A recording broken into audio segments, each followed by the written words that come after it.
Subscribe कीजिए आपके अपने YouTube channel education for CBSE को और बेल आइकन को दबाइए ताकि आप अपने लेटेस्ट वीडियो सबसे पहले देख सकें।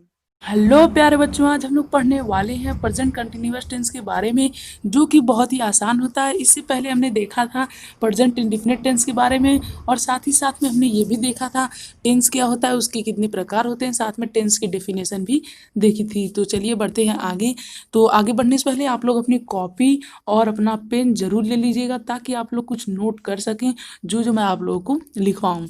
तो चलिए मैं कुछ की पॉइंट भी लिखवाऊंगा, जैसा कि कल मैंने आपको बहुत ही अच्छा सा की पॉइंट बताया था।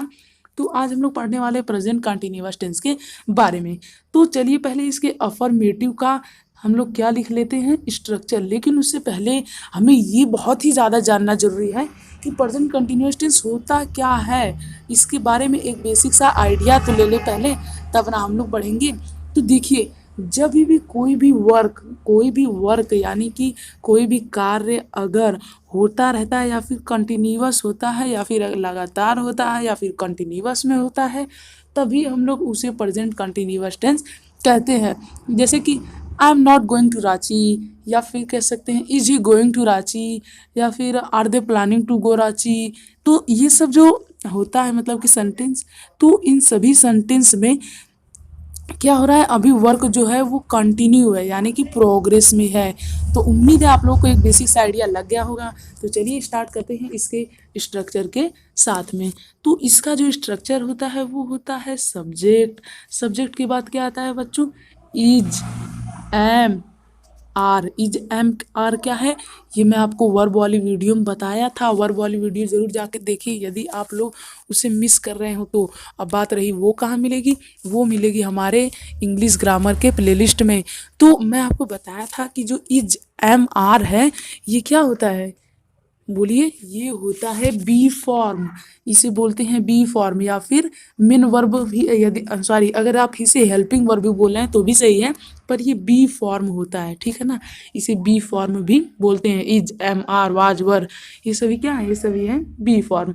तो इसके बाद क्या आता है, subject plus is, am, are plus में क्या आएगा, वर्ब की फर्स्ट फॉर्म प्लस में आईएनजी। वर्ब की फर्स्ट फॉर्म में ही आईएनजी लगता है, ठीक है ना, इसे मत मिस कीजिएगा। वर्ब की फर्स्ट फॉर्म प्लस में आईएनजी प्लस में ऑब्जेक्ट। तो उम्मीद है आप लोग इस स्ट्रक्चर को लिख लेंगे। स्ट्रक्चर यहाँ से यहाँ तक स्टार्ट होता है, तो इसे लिख लीजिएगा ज़रूर से। तो उम्मीद अब तक आप लोग इसे नोट कर चुके होंगे। तो चलिए अब हम लोग बढ़ते हैं निगेटिव वाले स्ट्रक्चर की तरफ। अब आप लोग सोचेंगे एग्जाम्पल्स नहीं कराएंगे, एग्जाम्पल हम लोग लास्ट में करेंगे ताकि मैं उसे इंटरमिक्स कर सकूं और आप लोगों को कंफ्यूज कर सकूं और आप लोगों का दिमाग खुल सके। क्योंकि अब हमें पढ़ना है एक अच्छे लेवल में, ये नहीं कि हमें एकदम लो लेवल में पढ़ना है, हमें थोड़ा अच्छे लेवल वाला क्वेश्चन करना है। तो इसके लिए पहले हमें जानकारी तो रहनी चाहिए। तो अब हम लोग बात करेंगे निगेटिव के स्ट्रक्चर के बारे में।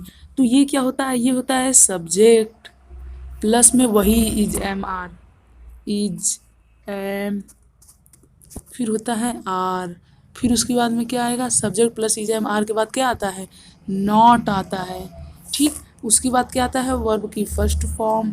उसके बाद क्या आता है, ऑब्जेक्ट, ठीक है ना। तो उम्मीद है आप लोग इसे भी अब तक लिख चुके होंगे मेरे ही साथ साथ। तो यदि आप लोग लिख लिए हैं तो चलिए बढ़ते हैं हम लोग आगे। तो यहाँ पे जो आ जाता है निगेटिव, तो इसका अगर मैं एग्जाम्पल लेता हूँ, तो इसका एग्जाम्पल मैं इसलिए ले रहा हूँ क्योंकि ये थोड़ा सा ज़रूरी आ जाता है। तो इसका एग्जाम्पल जैसे कि मैं ले रहा हूँ, I am not going to school, डस। तो I am not going to school जो है यहाँ पे, ये क्या है, ये है निगेटिव। किसका निगेटिव, प्रेजेंट कंटिन्यूअस का। क्यों निगेटिव है, क्योंकि यहाँ पे मैं स्कूल नहीं जा रहा हूँ। तो यहाँ पे हमें ये पता चल रहा है कि जैसे जो यहाँ पे वर्क है वो अभी कंप्लीट नहीं हुआ है, ठीक है ना। वर्क कंप्लीट नहीं हुआ यहाँ पे, कि यहाँ कंप्लीट हो चुका है वर्क, वर्क यहाँ पे कंप्लीट नहीं हुआ है, इसीलिए ये कौन सा है, कंटिन्यूअस है, यहाँ पे भी हो रहा है, ठीक है ना। इसके बाद हम लोग पढ़ते हैं इंटेरोगेटिव का। तो इंटेरोगेटिव जो होता है इसमें खुद के दो आ जाते हैं, कौन कौन से, जब क्वेश्चन वर्ड से शुरू हो और जब हेल्पिंग वर्ब से शुरू हो। तो कई बार लोग क्या करते हैं आपको पता है, कई बार लोग क्वेश्चन वर्ड के बजाय बहुत ही बड़ी गलती कर देते हैं WH वर्ड बोलने की, जो कि ऐसा बोलना बहुत ही ज़्यादा गलत हो जाता है, ठीक है ना। तो आप लोग इसे 3-4 स्टार बनाइए अपनी कॉपी पे और लिखिए कि हमेशा WH वर्ड नहीं बोलते हैं हम लोग, उसे क्या बोलते हैं, क्वेश्चन वर्ड, ठीक है ना। जब क्वेश्चन वर्ड पहले आता है उसका स्ट्रक्चर अब हम लोग लिखेंगे। तो जब क्वेश्चन वर्ड सबसे पहले आता है तो उसका स्ट्रक्चर होता है WH वर्ड या फिर क्वेश्चन वर्ड, वही। तो WH वर्ड लिखना तो गलत हो जाएगा, तो हम लोग क्या लिखेंगे, क्वेश्चन वर्ड। अब आप लोग लिखिए, मैं बोल रहा हूँ, प्लस में इज एम आर,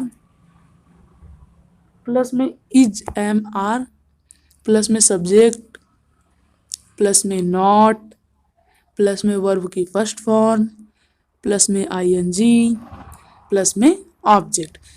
तो उम्मीद है आप लोगों ने इंटरोगेटिव का जो क्वेश्चन वर्ड का स्ट्रक्चर होता है आप लोगों ने उसे लिख लिया होगा। यदि नहीं लिखा है तो वीडियो को पॉज कर करके धीमे धीमे भी लिख सकते हैं। अब हम लोग इसका दूसरा स्ट्रक्चर लिखेंगे। इसके बाद हम लोग इतने ढेर सारे एग्जाम्पल करेंगे, जो कि पहले तो आप लोगों को थोड़ा बेसिक दिखाएंगे, फिर उसके बाद आपको कंफ्यूज करना शुरू कर देंगे। तो यहाँ पे अब मैं एक और यहाँ पे अब मैं बात करने वाला हूँ हेल्पिंग वर्ब से जब शुरू होता है तब उसका जो स्ट्रक्चर होता है वो लिखिए। जो आपने पहले लिखा ना, उसमें जो क्वेश्चन वर्ड लिखा उसी को छोड़ के बाकी सब वही उतार दीजिए, मतलब वही पूरा छाप दीजिए। क्या कर दीजिए, वही पूरा छाप दीजिए। जैसे कि क्या लिखा था आपने, क्वेश्चन वर्ड प्लस में इज एम आर ना, तो वहीं पे लिख दीजिए इज एम आर प्लस में सब्जेक्ट, प्लस में नॉट, प्लस में वर्ब की फर्स्ट फॉर्म, प्लस में ING, प्लस में ऑब्जेक्ट। यही सेम टू सेम कॉपी करना है आपको, ठीक है ना। आपको वही सेम टू सेम छाप देना है। तो उम्मीद है अब तक आप लोग कर ही लिए होंगे वीडियो को पॉज करके। तो चलिए बढ़ते हैं अपने एग्जाम्पल्स की तरफ। तो अब मैं मान लीजिए एक एग्जाम्पल देता हूँ आपको कि दे आर प्लानिंग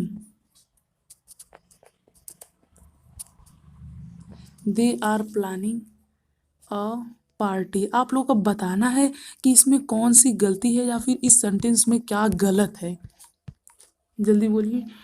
अब आप लोगों में से कई लोग कई कई कई जगह गलतियां बताएंगे, लेकिन मैं आपको बताता हूँ इसमें कोई भी गलती नहीं है।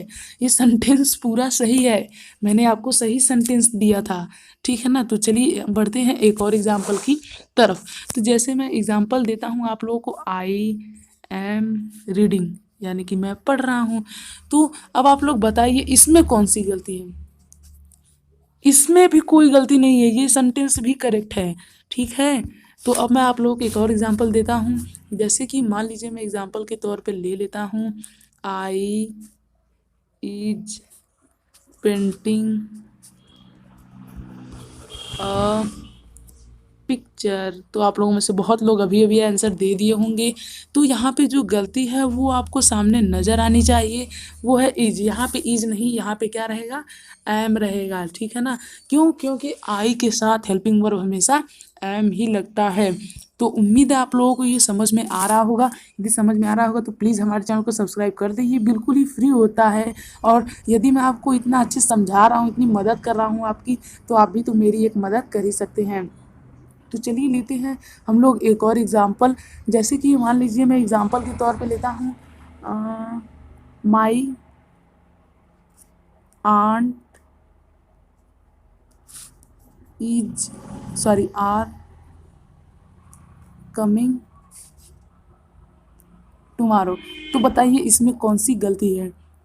तो इसमें गलती है आर की बजाय यहाँ क्या रहना चाहिए, इज, जो कि मैं स्टार्ट में बोल ही दिया था गलती से, ठीक है ना। तो उम्मीद है आप लोगों को अब तक अच्छे समझ में आ गया होगा और आप लोगों का हर चीज़ क्लियर हो गया होगा। तो बस आज की इस वीडियो में इतना ही, मिलते हैं अगले वीडियो में जिसमें हम लोग पढ़ेंगे प्रेजेंट परफेक्ट टेंस के बारे में। तो उम्मीद आप लोगों के बहुत ही अच्छी तरीके से समझ में आया होगा। यदि समझ में आया तो अपने दोस्तों के साथ इसे शेयर कीजिए, ताकि हमें भी सपोर्ट मिल सके और आपके दोस्तों को मदद भी हो सके और हमारी भी कुछ मदद हो सके। सो थैंक यू, जय हिंद, जय भारत। मिलते हैं अगले वीडियो में।